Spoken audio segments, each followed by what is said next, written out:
Бәріңізге қайырлы күн. Бүгін сіздермен өте жұмсақ болып шығатын булочкалардың рецептімен бөлісетін боламын. Ол үшін бізге қажетті ингредиенттер 300 грамм ұн, 160 грамм қан жылым су, 35 грамм сұйық май, 25 грамм секер, 5 грамм тұз, 4 грамм дрожь қажет болады. Біз ең алдымен ыдысымызға суымызды, дрожь, секер және тұзымызды салып алып, жақсылап араластырамыз.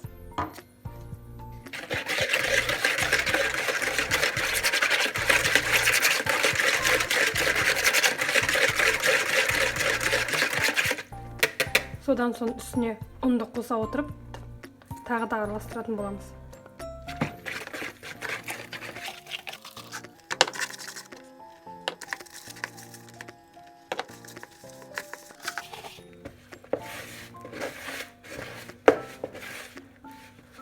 Осы кезекте сұйық майды құятын боламыз.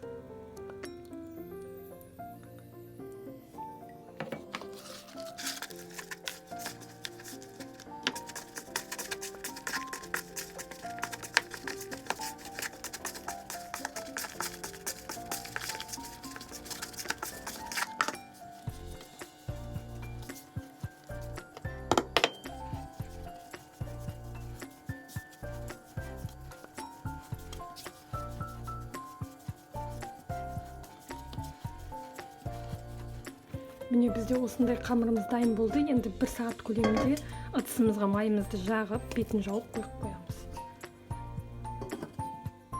Міне біздің қамырымыз ісініп дайын болды. Енді келесі кезекте неше түрлі формаларға салып, қамырымызды қалыпқа салып алатын боламыз.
Келесі кезекте біз осылай дайын болған булочкаларымыздың бетін жауып, тағы да 30 минутқа қоятын боламыз көтерілуге.